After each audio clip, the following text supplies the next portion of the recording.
যুবকরা তোমরা খুব ভালো করেই জানো যে আসিফ হুজুর সবচাইতে বেশি ভালোবাসে যুবক ভাইদেরকে। আমার ভালোবাসার সমস্ত যুবকদেরকে ঘিরে, এবং আমার যত কথা আমি বলি তার ৮০ ভাগ কথা আমি যুবক ভাইদেরকে নিয়ে বলে থাকি। আর আমার যুবকদের প্রতি একটা আলাদা ভালোবাসা আছে এই জন্য, কারণ তোমরাও যুবক, আমি নিজেও একজন তাকড়া যুবক, ঠিক কিনা বলো? এই জন্য তোমাদেরকে আমি একটু বুঝি ভালো, তোমাদের ট্রেন্ড আমি একটু বুঝি ভালো, তাই তোমরা আমাকে ভালোবাসো, এটা আমি বুঝি। বাট আমি চাই ক্রেজ যেন একদম সুন্দরভাবে থাকে। ক্রেজটা হবে এমন ক্রেজ যাতে করে আমাদের ওয়াজটা সুন্দর হয়। এমন কোনো ক্রেজ আমরা দেখাবো না যে পরিবেশটা নষ্ট হয়ে যায়। অনেক দূর দূরান্ত থেকে আজকের মানুষগুলো ছুটে এসেছে। এটা আমি আসিফের আকর্ষণ নয়, এটা একমাত্র কোরআনের জন্য ভালোবাসা, ঠিক কিনা? এই গণজোয়ার, এটা ইসলামের গণজোয়ার, এটা ইসলামের ভালোবাসার গণজোয়ার। এই গণজোয়ারকে রুখে দেওয়ার সাধ্য কারো কাছে নয়, ঠিক কিনা বলে? আমি যা দেখতে পাচ্ছি আজকে এই প্রোগ্রামের ডানে বামে যত মানুষ এসেছে, আমি যদি ভুল না করি, আই এম 100% শিওর যত শ্রোতা আজকে এসেছে তার 90 ভাগেরও বেশি যুবক ভাইয়ের আজকের মাহফিলে এসেছে। মনটা বড্ড ভালো হয়ে গিয়েছে আপনাদের সঙ্গে সাক্ষাৎ করতে পেরে। আমি আমার যুবক ভাইদের জন্য প্রথম অ্যাডভাইস দিতে চাই আমার কলিজার থেকে, মন থেকে। তোমাদের যে বয়সটা 20, 18, 19, 21 কিংবা 22, তোমার জীবনের সবচাইতে গুরুত্বপূর্ণ সময় হচ্ছে এইটা। যে যুবকের জীবন 20, 22, 23, 24, 25-এ সুন্দর হয়ে যায়, তার ভবিষ্যৎটা সুন্দর হয়ে যায়। আর যে এই জীবনে প্রেম ছ্যাঁকা খেয়ে জীবনটাকে নষ্ট করে দেয়, তার পুরো জীবনটাই তামা হয়ে যায়। সো এই সময়টাকে কন্ট্রোল কর। আর একটা কথা মাথায় রাখবা, তুমি যেই মেয়ের জন্য নিজের ক্যারিয়ারটাকে নষ্ট করে তার পেছনে সময় নষ্ট করছো, मेरे दोस्त एक बात याद रखना, दुनिया में एक ही लड़की नहीं है और भी लड़की बाकी है। তুমি একজন মেয়ের পেছনে ঘুরে ক্যারিয়ার নষ্ট করবা, সেই মেয়ে তোমাকে তো বিয়ে করবেই না, কারণ আজকালকার মেয়েরা চরিত্রবান যুবকের চাইতে টাকাওয়ালা যুবককে একটু বেশি প্রাধান্য দেয়। এই জন্য মেক ইউর ক্যারিয়ার ফার্স্ট। নিজের জীবনকে সুন্দর করো, প্রকৃতপক্ষের মুসলিম হয়ে দেখাও। তুমি যদি সফল হতে পারো, তোমার জীবনে দিনদার মেয়ের কোনো অভাব হবে না, ঠিক কিনা বলো? So make your career first. আমার যুবক ভাইরা, আজকে আমরা যে কিতাব থেকে তাফসীর শুনবো, যুবক ভাইরা, মুরব্বী আব্বাজানরা বলেন তো কিতাবটার নাম কি? না, জোরে বলতে হবে, কিতাবটার নাম কি? এই কোরআনে কোনো ভুল আছে? কোনো সন্দেহ আছে? সন্দেহের লেশ মাত্র আছে? যালিকাল কিতাব লা রাইবা ফীহি হুদাল লিল মুত্তাকিন। এটা এমন একটা বই, যেই বইয়ে কোনো সন্দেহ নাই, সন্দেহের লেশ মাত্র নাই। The most authentic and original book in the world, whereof there is no doubt in it, a guidance to those who are muttaqin. এটা এমন একটা বই, যেই বইয়ে কোনো সন্দেহ নাই, সন্দেহের লেশ মাত্র নাই। যারাই মুত্তাকি তাদের জন্য আল্লাহ তাআলা এই কিতাবটাকে হেদায়াত স্বরূপ পাঠিয়ে দিয়েছে। সুবহানাল্লাহ পড়বেন না আপনারা সবাই? এবার আমি একটা প্রশ্ন করি, সবাইকে মন খুলে উত্তর দিবেন। কোরআনটা যে পড়ে, যে মানে, যে বোঝে, তার ভাগ্যের চাকা কি বন্ধ হয়ে যায় না খুলে যায়? তার ভাগ্যের চাকা কি দুর্ভাগা হয়ে যায় না সৌভাগ্যবান হয়ে যায়? দলিল কি? 16 নম্বর পারা, 11 নম্বর পৃষ্ঠা, সূরাত তাহা। Allah says in this ayah, Taha ma anzalna alayka al-Qur'ana litashqa. O my prophet, I have not sent to you this Quran that you be distressed. নবী হে, কোরআনটা এই জন্য নাজিল করি নাই যে আপনি দুর্ভাগা হয়ে যাবেন। কোরআনটা এই জন্য নাজিল করি নাই যে আপনার কপালের চাকাটা বন্ধ হয়ে যাবে। বরং কোরআনটা যে পড়বে, যে মানবে, যে বুঝবে, তার ভাগ্যের চাকা আল্লাহ তাআলা নিজেই খুলে দিবে। সুবহানাল্লাহ পড়বেন না যুবক ভাইয়েরা আপনারা? এটা হচ্ছে সেই কোরআন।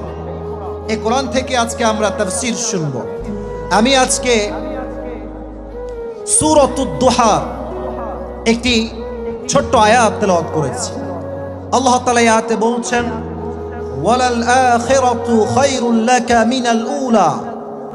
Allah says in this ayah, the life of hereafter is much more better than this worldly life.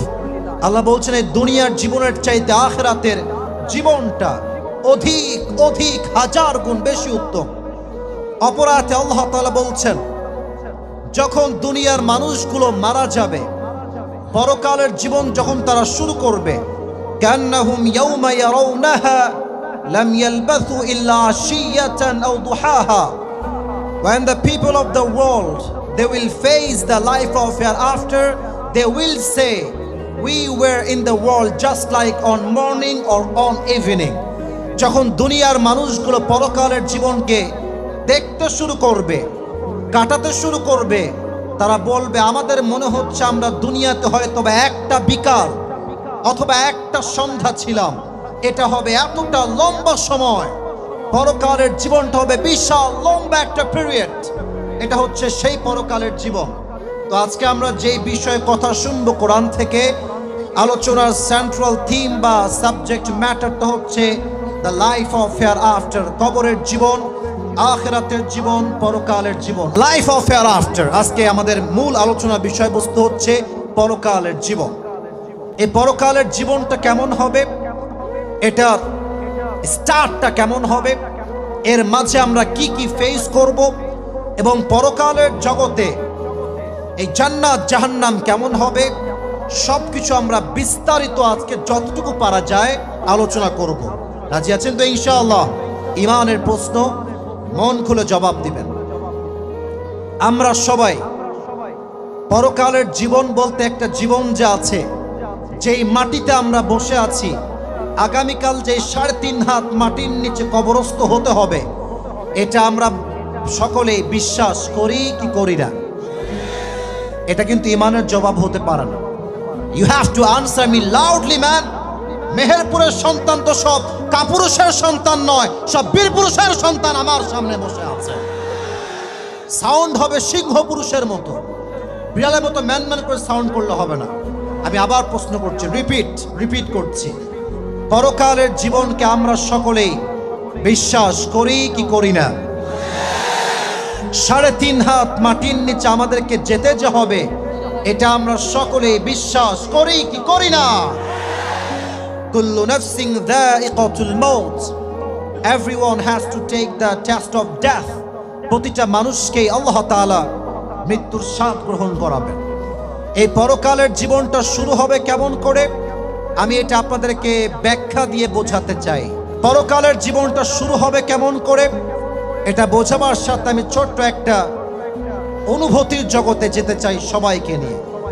এখানে যারা এসেছেন প্রায় যুবক ভাইরা, আচ্ছা বলেন তো, দুনিয়াতে আসার একটা বয়স আছে, যাওয়ার কোনো বয়স কি দুনিয়ার থেকে আছে? এই তো উত্তর পাচ্ছি, মাশাআল্লাহ। আসার একটা সিরিয়াল আছে, যাওয়ার কোনো সিরিয়াল কি আছে যুবক ভাইরা? নাই, কোনো সিরিয়াল নাই। তো পরকালের জীবনটা শুরু হবে কেমন করে একটু ফিল করবেন। আমরা আজকে আছি মেহেরপুরের এই জমিনে তাফসীর প্রোগ্রামে।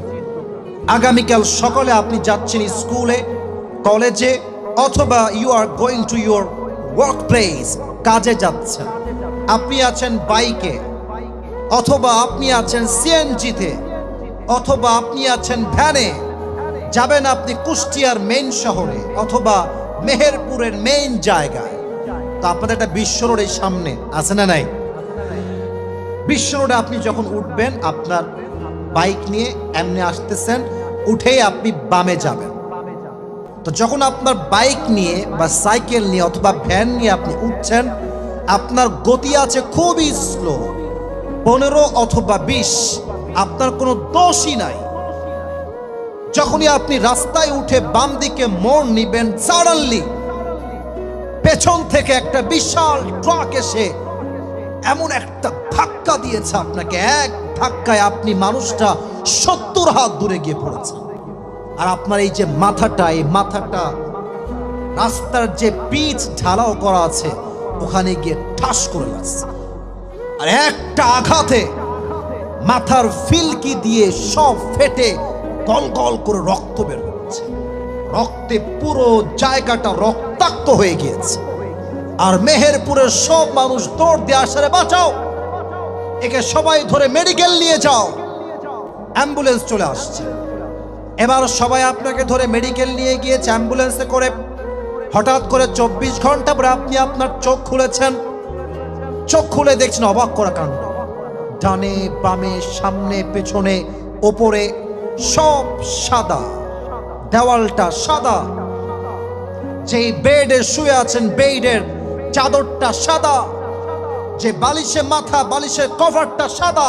Everything is look like a white colour, সব সাদা। ভাবছেন যে আমি আসলাম কোথায়, আমি এসেছি কোথায় এইটা। তো চোখ দিয়ে খুব ভালো করে তাকায় দেখছেন ওই রুমের গেটে লেখা আছে ICU, last stage of life. জীবনের শেষ মুহূর্তে আপনি অবস্থান করছেন। এই ICU রুমে নিজেকে দেখে আপনি আপনার পুরো জীবনের অতীতকে স্মরণ করছেন যে জীবনে আমি কি করলাম। মেয়েগুলো ভাবছে আমি আমার জীবনে পর্দা করলাম না কেন। আমি যা দেখতে পাই আমার এই বাংলার মাটিতে বেশিরভাগ যুবকরা নষ্ট হয়েছে মেয়েদের বেপর্দার কারণে। মেয়েরা যখন রাস্তাঘাটে বের হয় তার পোশাক এতটা টাইট ফিটিং হয়, তার চেহারার দিকে তাকালে তার দিকে চোখ পড়লে যুবকের চোখ শুধু নষ্ট হয় না, একজন মুরব্বীর চোখ ইমান চরিত্র সব নষ্ট হয়ে যায়। তবে মেয়েরা একটা লজিক দেয় আমাদেরকে, বলে যে হুজুর আমাদের পোশাকে কোনো দোষ নেই, আমাদের চোখের দোষ। এটা তাদের একটা লজিক। আমি লজিকটা ভেঙে দিচ্ছি আমার লজিক দিয়ে। আচ্ছা, মনে করুন আপনাদের এই কুষ্টিয়ার রোড যেটা আছে এদিকে, আমি যাচ্ছি কুষ্টিয়াতে বা মেহেরপুরে, আমি আসতেছি রাজশাহী থেকে। এই যে বিশ্ব রোডটা, আমার গাড়ি আছে 100 আপ, 100-র উপরে, 105 কিংবা 110। আমি যখন গাড়ি ড্রাইভ করছি, লুক অ্যাট মাই ফেস, আমার চেহারা দেখেন, কথাগুলো একটু বুঝে শুনে শোনার ট্রাই করেন। আমি যাচ্ছি, হঠাৎ করে দেখলাম সাডেনলি আমার কারের সামনে একজন যুবতী মেয়ে এমন একটা পোশাক পরে আসছে যেটা বাজে পোশাক, ওয়েস্টার্ন কালচারের ড্রেস, বাজে একটা অবস্থা। এখন আমার চোখ যখন পড়ে গিয়েছে, আমি কিন্তু গাড়িটা রাইড করছি, বাইকটা রাইড করছি, তবে কারটা আমি ড্রাইভ করছি। আমি যদি ভাবি আমি তাকাইলে তো আমার চোখের দোষ হবে, আমি আজকে দেখবই না। গাড়ি কিন্তু আছে আপনার 100-তে। আপনি যদি চোখটা নামাই এমনি ড্রাইভিং করেন, আপনার গাড়ি কি রোডে থাকবে না খাদে যাবে? ইভেন আপনি নিজে মরবেন না, সামনে কয়েকটারে নিয়ে আপনি খাদে পড়বেন। ঠিক কিনা বলো যুবক ভাই? তো মেয়েদের যে লজিকটা আছে যে আমাদের পোশাকের দোষ না, চোখের দোষ, আমার মনে হয় এই লজিক মানতে গেলে মরা ছাড়া কোনো গতি আমাদের কাছে নাই। 2 নাম্বার লজিক ভাঙতে চাই। 2 নাম্বার কথা, এদেশে যত মেয়ে ধর্ষিতা হয়েছে তার 90% বেশি বেপর্দা মেয়ে ছিল, জিন্সের প্যান্টওয়ালি ছিল। ঠিক কিনা বলো যুবক ভাই? রাস্তায় যখন একজন বোরকাওয়ালি মেয়ে সুন্দর বোরকা পরে, হেজাব পরে, নেকাব পরে, হাত মোজা পা মোজা চলে, পা মোজা পরে চলে, ওর চেহারা দেখলে, ওর পবিত্রতা দেখলে, ওর ড্রেস দেখলে একজন গাঞ্জাখোর যুবকের সম্মানে স্যালিউট করতে বাধ্য হয়ে যায়। অতএব মেয়েদেরকে ড্রেস ঠিক করতে হবে। তো আমি যেটা বলছিলাম, আপনি যখন দেখছেন আপনি ICU রুমেতে আছেন, আপনি ভাববেন যে আমি কেন পর্দা করলাম না, আমার বোনের এটা ভাববে। আর যুবকরা ভাববে যে আমি কেন পর্নোগ্রাফি দেখলাম, আমি কেন আমার সময়গুলোকে ব্লু ফিল্ম দেখে নষ্ট করলাম, কেন আমি আমার জীবনটাকে হারাম রিলেশনশিপ করে বরবাদ করলাম। ঠিক কিনা বলো? সব কিছু আপনি অনুভব করবেন। হঠাৎ করে দেখবেন একজন যুবক আসমান থেকে নেমে আসছে। যুবক ভাইরা, জমিন থেকে না আসমান থেকে? আমি জবাবটা শুনতে না পেলে আমি ওয়াজ করব না। যেই যুবকটা নেমে আসছে, এ কি জমিন থেকে আসছে না আসমান থেকে আসছে? সাদা ধবধবে যুবকের বেশে আসছে। যদি আপনি নামাজি বান্দা হন তাহলে আপনার মৃত্যু কেমন হবে একটু ধাপে ধাপে কথাগুলো বুঝবেন। নামাজি বান্দা যখন মারা যাবে, তার সামনে মালাকুল মউত একজন সাদা ধবধবে যুবকের বেশে আসবে, ডাক দিয়ে বলবে, ইয়া আইয়াতুহান নাফসুল মুতমাইন্নাহ উখরুজি ইলা মাগফিরাতিল্লাহি ওয়া রিজওয়ানি, হে প্রশান্ত আত্মা, কোনো টেনশন নাই, বের হয়ে আসো। ইলা মাগফিরাতিল্লাহি ওয়া রিজওয়ানি, তোমার রবের ক্ষমা তথা জান্নাতের দিকে বের হয়ে আসো। সুবহানাল্লাহ পড়বেন না আপনারা? আচ্ছা, এইটা আমার হাতে কি বলেন তো দেখি? কাগজ। বলেন সবাই, এটার নাম কি? লিফলেট। তো এটা প্রিন্ট করার পরে লিফলেট হয়েছে, ঠিক আছে, বাট এটার বেসিক তো হচ্ছে একটা কাগজ। এটা কি যুবক ভাইয়ারা? উত্তর পাইলাম না, আরো ভালো করে। এটার নাম কি? কাগজ। এটা কি গোল না চারকোনা? হাদিস শুনবেন, মনোযোগ দিয়ে হাদিসগুলো বুঝবেন।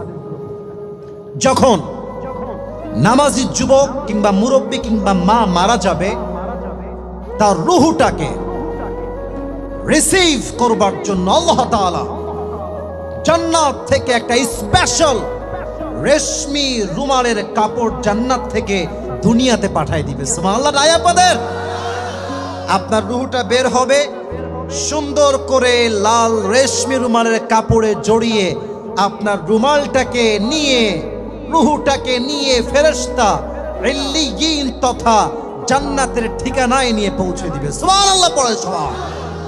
This is the death of people, those who perform the salah. এটা হচ্ছে নামাজি বান্দার মরণ। 2 নাম্বার হচ্ছে বেনামাজি বান্দার মরণ। বেনামাজি বান্দা যখন মারা যাবে, তার সামনে মালাকুল মউত যখন আসবে, তার দেহের রং হবে নীল, আর দেহের এই পোশাক এটা হবে ব্ল্যাক। তার পা থাকবে জমিনে, আর হেড মাথা থাকবে আকাশ বরাবর। বিশাল লম্বা একটা দেহ নিয়ে এসে আসবে। তার ভয়ঙ্কর চেহারা দেখে বেনামাজির দেহের প্রত্যেকটা অঙ্গ প্রত্যঙ্গ থরথর থরথর করে কাঁপবে। একবার ডানে, একবার বামে, একবার পেছনে পালাইতে চাইবে, কিন্তু পালাতে পারবে না। মালাকুল মউত একটা চিৎকার দিয়ে বলবে, ইয়া আইয়াতুহান নাফসুল খাবিসা উখরুজি ইলা গাযাবিল্লাহ, এই বেনামাজি বান্দা বের হয়ে আয় আল্লাহর গজব তথা জাহান্নামের দিকে। এই ডাক শুনে বেনামাজি ভয়ে চিৎকার দিয়ে উঠবে। তার রুহুটা একবার ডানে বামে দৌড়াতে চাইবে, কিন্তু পালাতে পারবে না। এদিকে দেখেন আমার বাম হাত, সঙ্গে সঙ্গে মালাকুল মউত তার বাম হাত দিয়ে একটা থাবা মারবে।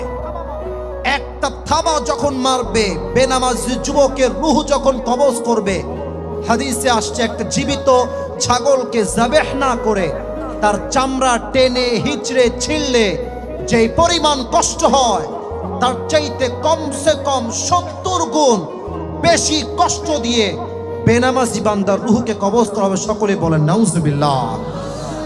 আচ্ছা বলেন তো মেহেরপুরের ভাইরা, মৃত্যুর যে কষ্ট আমি বললাম পরকালের জীবনের আগে হবে, আমাকে ইমানদারি করে বলেন তো, এই কষ্ট কি আমরা কেউ সহ্য করতে পারবো?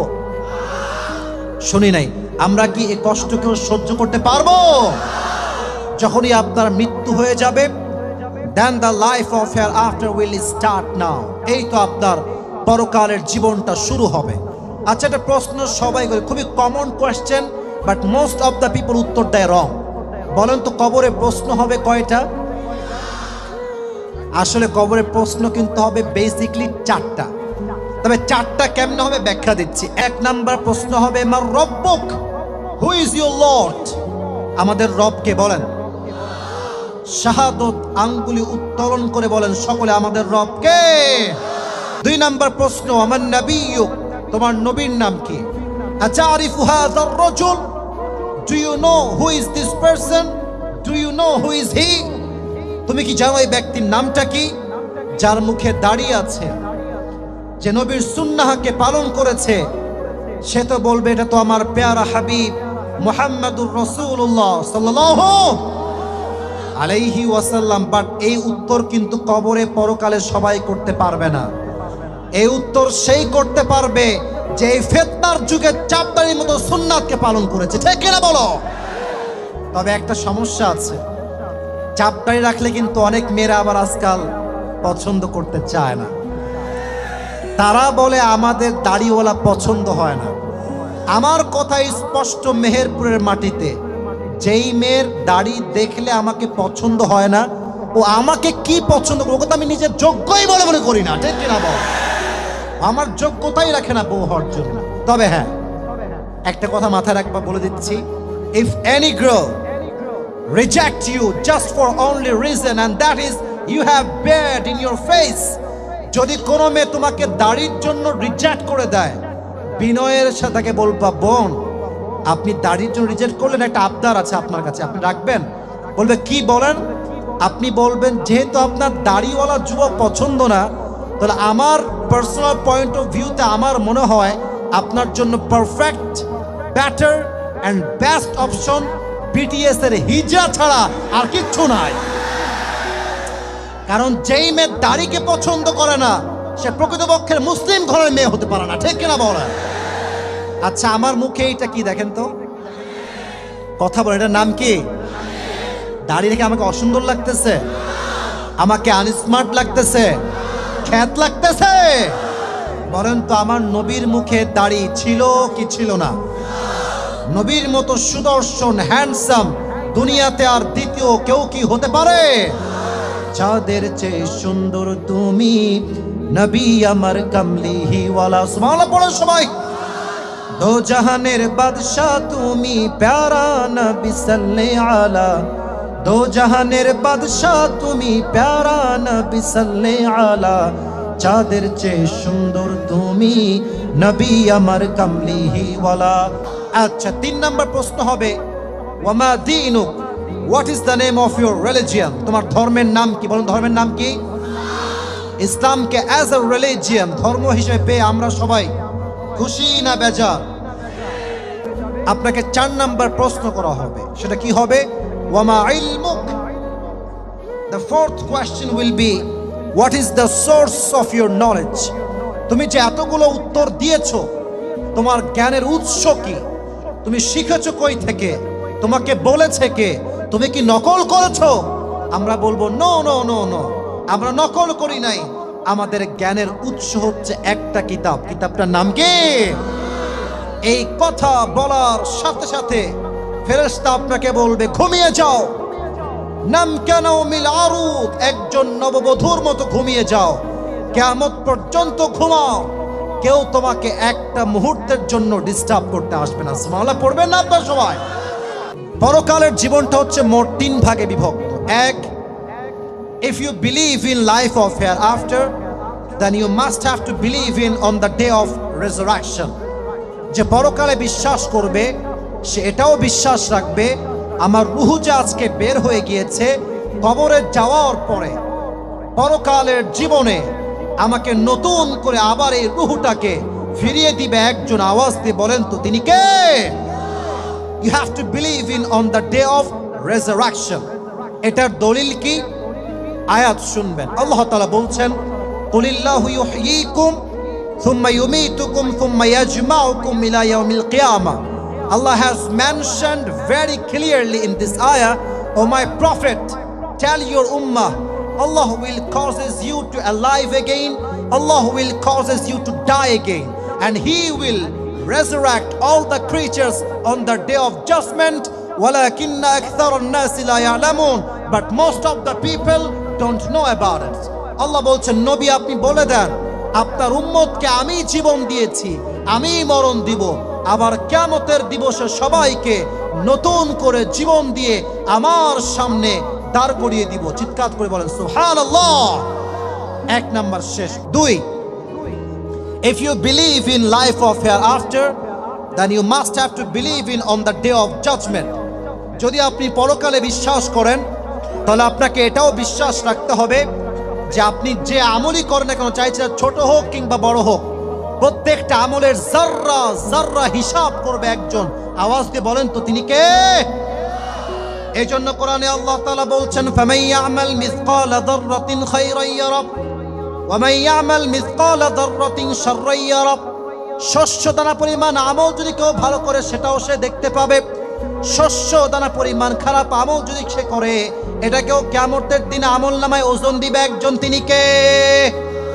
যে যাই করুক, জাররা জাররা পরিমাণ আমলও সেই দিন কিয়ামতের দিবসে ভারী দেওয়া হবে, ওজন দেওয়া হবে। বলেন, কিয়ামতের দিবসে প্রত্যেকটা মানুষকে একটা বিষয়ে প্রথমে প্রশ্ন করা হবে, বিষয়টার নাম কি? কে বলতে পারে? নামাজ। বলেন সবাই এক বাক্যে, এটার নাম কি? শুনি নাই, আরো জোরে, এটার নাম কি? নামাজ। ওমরে ফারুক রাদিয়াল্লাহু তাআলা আনহু একদিন মসজিদে নববীর বারান্দায় বসে আছেন।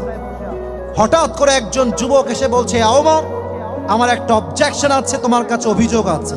কি অবজেকশন বলো? সে বলছে, আমার কাছে আমার যে মালিক আছে প্রত্যেক দিন 6 দিরহাম চার্জ করে। মেহেরপুরের ভাইয়েরা কয় দিরহাম চার্জ করে? ও, আসল কথায় উত্তর নাই, কিন্তু ফালতু কথা খুব চিল্লাইতেছেন না। বলেন তো কয় দিরহাম চার্জ করে? 6 দিরহাম। তো তুমি একটু কথাবার্তা বলে আমার দিরহামটা কমিয়ে দাও, এটা আমার জন্য রিয়েলি হার্ড টু পে, আমি এটা পে করতে পারি না। ওমরে ফারুক বলছে, তোমার জব কি? তুমি কি চাকরি করো? আমাকে আগে এটা বলো। তো সে বলতেছে যে, ওমরে ফারুক, আমার চাকরি হচ্ছে, আমি মূলত ব্যবসা করি। আমার ব্যবসা হচ্ছে খঞ্জর দিয়ে চাকু বানাই। এই চাকুটা কেমন? এই ডান হাত দেখেন, এটাও চাকু, এটাও চাকু। মাকবাদাতুহু ফি ওয়াসাতি, তার হ্যান্ডেলটা হচ্ছে মাঝখানে। বলছে, তাই নাকি? তো তোমার তো অনেক বড় ব্যবসা, তুমি তো কয়েক লাখ টাকার মালিক মিয়া, তোমার তো 6 দিরহাম অনেক কম হয়ে যায়, তোমার তো 10 দিরহাম দেওয়ার কথা। এটা শুনে ওই আবু লুলু আল মাজুসি বলছে, ও আচ্ছা, তুমি সবার বেলায় নরম, আর আমি যেহেতু অমুসলিম তাই আমার বেলায় গরম। দাঁড়াও, তোমার সাথে আমার খেলা হবে, দেখবো কার কত শক্তি আছে। এই কথা বলেই বের হয়ে গিয়েছে।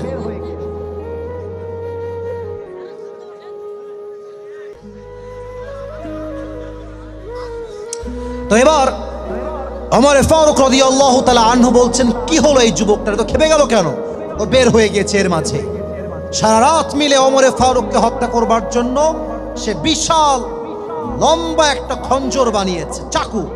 আচ্ছা, শীতকালে শীত লাগলে আমরা কি মুড়ি দেই মেহেরপুরের ভাইয়েরা? Right answer. এবার জোরে বলেন, কি মুড়ি দেই? চাদর। আচ্ছা, মেয়েরা মাঝে মাঝে নেকাব পড়ে না? দেখবেন নেকাবটা পরে কেমনে, আমি একটু প্র্যাকটিক্যালি দেখাই। এই নাকের এই বরাবর দেখবেন নেকাবটা দেয়, আর উপর থেকে নিয়ে এই ভুরু পর্যন্ত দেয়। পুরো ফেসটা কভার থাকে নেকাব দিয়ে, জাস্ট চোখটা দেখা যায়। তো এবার ওই অগ্নি উপাসক আবু লুলু আল মাজুসি তার চাদরটা নিয়ে, আমার চেহারা দেখেন, চাদরের নিচের পাটটা দিয়েছে একদম নাক বরাবর এমনে ঢাকা, আর ওপর থেকে নিয়ে এই পর্যন্ত ঢেকে দিয়েছে, জাস্ট চোখটা দেখা যায় এন্ড নাথিং এলস, আর কিচ্ছু দেখা যায় না। এবার ফজরের নামাজ পড়তে আসছে মুনাফিকের রূপে ছদ্মবেশে। ওমরে ফারুক এসেই বলছে, সফু সুফু ফাকুব, কাতার সোজা করো, লম্বা হয়ে দাঁড়াও। এবার তিনি আল্লাহু আকবার দিয়ে হাত বেঁধেছেন। এবার কেউ আমার চেহারা দেখবেন না, সবাই আমার 2 হাত খেয়াল করেন, 2 হাত সবাই দেখেন পেটের দিকে, 2 হাত বেঁধেছেন, সানা পড়েছেন, সূরা ফাতিহা পড়েছেন, কেরাত পড়েছেন। কেরাত পড়ে আল্লাহু আকবার দিয়ে রুকুতে গিয়েছেন। আর পেছনের কাতারে ডান দিকে আছে আবু লুলু আল মাজুসি। যখনই ওমর রুকুতে গিয়েছে, এবার আবু লুলু আল মাজুসি তার চাদরটাকে উড়িয়ে দিয়ে তার যে খঞ্জরটা আছে বের করে সোজা ওমরে ফারুকের পেটের এই মাছ বরাবর এমন জোরে 3টা, এমনে আরেকটা, মোট 3টা পোজ দিয়েছে। এক একটা পোচে ওমরে ফারুকের পেটটা কেটে ভেতর থেকে নাড়ি ভুড়ি রক্ত সব বের হয়ে গিয়েছে। নাউজুবিল্লাহ পড়বেন না আপনার সবাই? ওমরে ফারুক নামাজের মাঝে চিৎকার দিয়ে বলছে, কাতালানি আল কালব, আমাকে একটা কুকুর হত্যা করেছে, আমাকে বাঁচাও। এটা বলেই তিনি অজ্ঞান হয়ে পড়ে গিয়েছেন।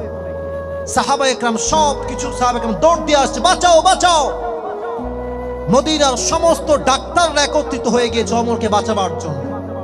আচ্ছা, আমার হাতে এটা কিসের বোতল? এবার বলেন, এটা নাম কি? পানির বোতল। ওমরকে শোয়ানো আছে, সাহাবা একরাম পেছনে তার ঘাড়ে হাত দিয়ে হালকা উঠিয়েছে, আর এই পানির বোতলটা খুলে মুখে পানি দিয়েছে। তো পানি যখন ঢুকেছে মুখ দিয়ে, এদিকে তাকান সবাই আমার দিকে, যুবকেরা, মুরব্বী আব্বাজানা আমাকে দেখেন, তার পানিটা ঢুকে এই গলা দিয়ে এসে পেট দিয়ে গিয়ে পুরো পেট কেটে তার পানিগুলো সব গল গল গল গল করে বের হয়ে যাচ্ছে। দুধ দিচ্ছে, দুধটা ঢুকে গল গল করে পেটের এই কাটা জায়গা দিয়ে দুধগুলো বের হয়ে যাচ্ছে। সাহাবায়ে কেরাম এই দৃশ্য দেখে বলছে ওমরে ফারুক হয়তোবা আর বাঁচবে না, আর হায়াত শেষ। সকলে কনফার্ম হয়ে গেছে ওমরে ফারুক is going to die very soon, সে মারা যাবে। হঠাৎ করে ওমরে ফারুক রাদিয়াল্লাহু তাআলা আনহু তার দুই চোখ খুলেছে। চোখ খুলে দেখে সাহাবায়ে কেরাম সব আশেপাশে দাঁড়িয়ে আছে। উনি একজনকে বললেন, এই সাহাবী এদিকে আসো, তাল আমার কাছে আসো, তোমার যেই কান আছে কানটা আমার মুখের কাছে দাও।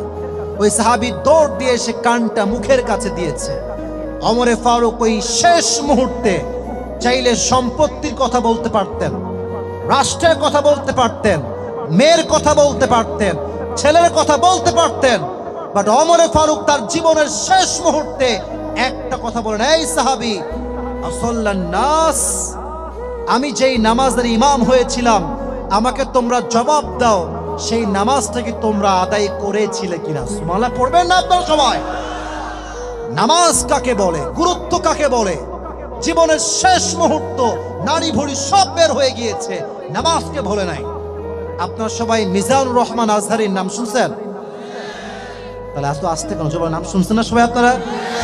তো তার একজন নানা ছিল, আজহারীর নানা হয় সম্পর্কে, তার নাম হচ্ছে গোলাম সরওয়ার সাইদি হুজুর। নাম শুনছেন যুবক ভাইয়ের আপনারা? আমার দাড়ি কি সুন্দর, উনি মুরব্বী মানুষ, বাট ওনার দাড়ি দেখলে মনে হয় তাকড়া একজন যুবক ছিল, ঠিক কিনা বলো যুবক ভাইয়েরা? করোনা ভাইরাস যখন এসেছিল ওনার একটা বক্তব্য খুব বেশি ভাইরাল হয়েছিল। উনি বারবার বলতেন একটা কথা, আমি জাস্ট কোট করছি, জাস্ট ওই কথাটাই কোট করছি। উনি বারবার বলতেন, নামাজ নাই যার ঈমান নাই তার। আসতে কেন, জোরে জোরে বলতে হবে কথা, ঠিক আছে কিনা? উনি আর একটা কথা বারবার বলতেন, নামাজ নাই যার, মুসলিম হিসেবে পরিচয় দেওয়ার কোনো অধিকার নাই তার, ঠিক কিনা বলে? নামাজ হচ্ছে মুসলমানের জীবনের সবচাইতে বড় পরিচয়। আর আমার কাছে অবাক লাগে আজকালকার যুবকরা, 3টা বাজে রাত, রাত বাজে 3টা, হ্যাঁ গার্লফ্রেন্ড বলছে, জান তুমি খাইছো, কি করো, ঘুমাইছো কিনা, কখন ঘুমাবা? যে যুবকটা রাত 3টা পর্যন্ত লুচ্চামি করে, সে ফজর নামাজটা জামাতে পড়বে কেমন করে যুবক ভাইরা? নামাজ হচ্ছে মুসলমানের জীবনের সবচেয়ে গুরুত্বপূর্ণ অংশ। আউয়ালু মা ইউহাসাবু বিহিল আবদু ইয়াউমাল কিয়ামাতি আস-সালাহ। On the day of judgment you will be asked about your salah first. কিয়ামতের দিবসে প্রথম প্রশ্নই হবে নামাজ নিয়ে। আর একটা প্রশ্ন সবাইকে করি, 100তে কত আমল হলে মানুষগুলো জান্নাতে প্রবেশ করবে হিসাব দিবসে, কে বলতে পারে? মাশাআল্লাহ, কত বলেন যুবক ভাইয়েরা? এবার আমার 2 হাত দেখেন, দেখা যায়? এটা হচ্ছে ডান আমল। আমি একটু প্র্যাকটিক্যালি বলি, আমি অনেক কথা বলতে চাইছিলাম বাট পারলাম না পরিবেশের জন্য।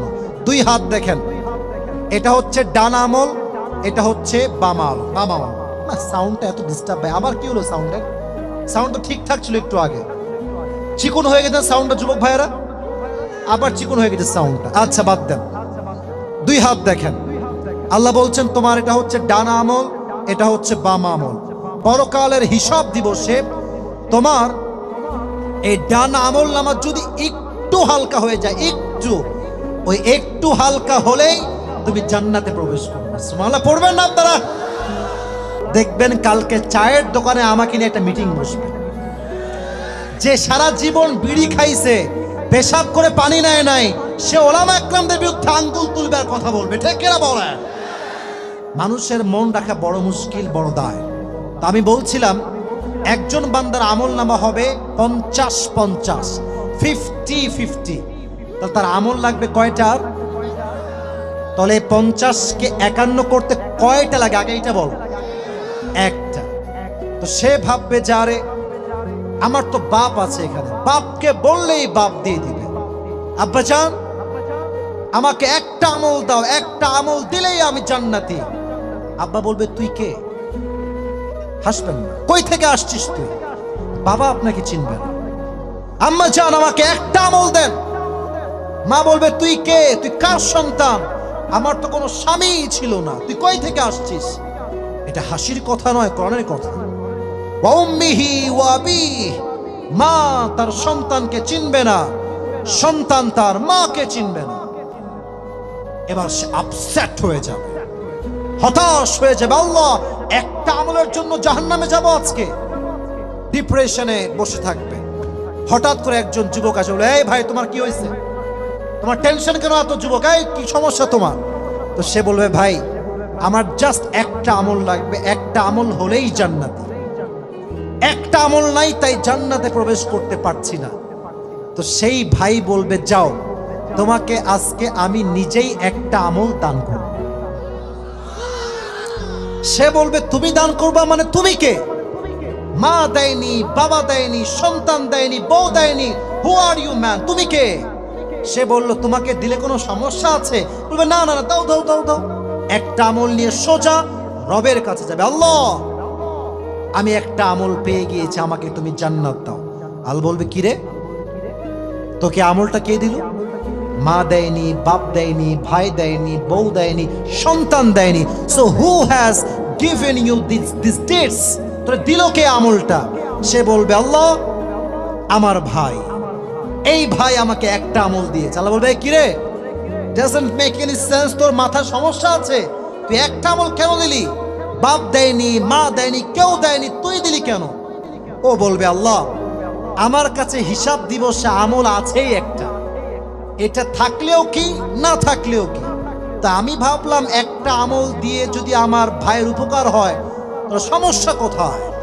আল্লাহ বলবে, ও আচ্ছা, তুমি আমার চাইতে বেশি রহমান হতে চাও, তুমি আমার চাইতে বেশি রহিম হতে চাও? নো নো নো, আনার রহমান, আনার রহিম, I am the most merciful, I am the most gracious, I am the most kindful lord. আমার মতো দয়াময় প্রভু আর কেউ নয়।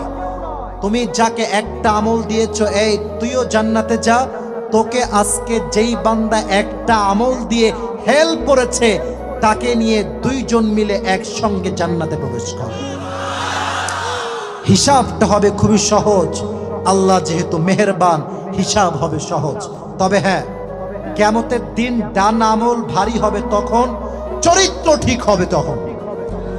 আজকালকার যুবকদের চরিত্রের অধপতন ঘটে গিয়েছে, আর আমি দেখতে পাচ্ছি মেয়েদের মাঝে বেশিরভাগ মেয়েরা স্বামীকে বাদ দিয়ে পরকীয়াতে আজকে আসক্ত হয়ে গিয়েছে। স্বামী আছে বিদেশে, টাকা পাঠায় প্রত্যেক মাসে মাসে, মেয়েটার টাকা আসার সাথে সাথে শপিং মলে দৌড় দেয়, টাকা দেয় স্বামী সংসারের জন্য, মেয়েটার টাকা দিয়ে এমবি ভরে ইমোতে ফ্রিল্যান্সিং করে বেড়ায়। ঠিক কিনা বলো যুবক ভাই? কথা বুঝলে বুঝবা, তা না বুঝলে আমার কথা বুঝবেন যুবক ভাই। আর আমার কথা একটা, আমার বোনদের জন্য, যেহেতু আজ শেষের দিকে, বোনেরা আমার, বেঈমানি করে জীবনে আপনি সুখ কোথাও খুঁজে পাবেন না। আপনি আজকে স্বামীকে ঠকাবেন, আল্লাহ আপনার সমস্ত সম্মানকে মাটির নিচে মিশিয়ে মেছাকার করে দিবে। ঠিক কিনা বলো? আল্লাহ প্রত্যেকটা মেয়েকে চরিত্রবান মেয়ে হিসেবে কবুল করুন, আমিন। কিয়ামতের দিবসের সবচেয়ে আমল নামায় ভারী হবে চরিত্র যার ভালো, তার ওজন নামা সবচেয়ে বেশি ভারী হবে। শেষ কথা এটা বলে ওয়াজ শেষ করব। 3 নাম্বার বিষয় হচ্ছে, if you believe in life of after, then you must have to believe in 2 things. Number 1 is paradise, number 2 is hellfire. এক হচ্ছে জান্নাত, আর এক হচ্ছে জাহান্নাম। কিয়ামতের দিনে মানুষের মাঝে গ্রুপ হবে কয়টা? জোরে বলেন, কয়টা? ফারিকুম ফিল জান্নাতি ওয়া ফারিকুম ফিস সাঈর। On the day of judgment, one group will enter in the paradise and another group will enter in the hellfire. এক গ্রুপ যাবে জাহান্নামে, আর এক গ্রুপ যাবে জান্নাতে। আমরা সবাই জাহান্নামী হতে চাই না জান্নাতি হতে চাই? জান্নাতে যাবেন তাও এত আস্তে। আবার বলছে, আমরা সবাই জাহান্নামী হতে চাই না জান্নাতি হতে চাই। লা ইয়াস্তাওয়ি আসহাবুন নারি ওয়া আসহাবুল জান্নাহ, আসহাবুল জান্নাতি হুমুল ফাইজুন। সূরাতুল হাশর, Allah says in this ayah, the people of paradise and the people of hellfire, they are not equal ever. যারা জান্নাতি আর যারা জাহান্নামী, তারা কখনো সমান হতে পারে না। যারা জান্নাতি তারাই হচ্ছে আল্লাহর কাছে সবচাইতে বড় সফল বান্দা। সুবহানাল্লাহ পড়বেন না সবাই আপনারা? আল্লাহ আমাদের সবাইকে হিসাব দিবসে ডানপন্থী হওয়ার তৌফিক দান করুন। সকলে পড়া আমিন।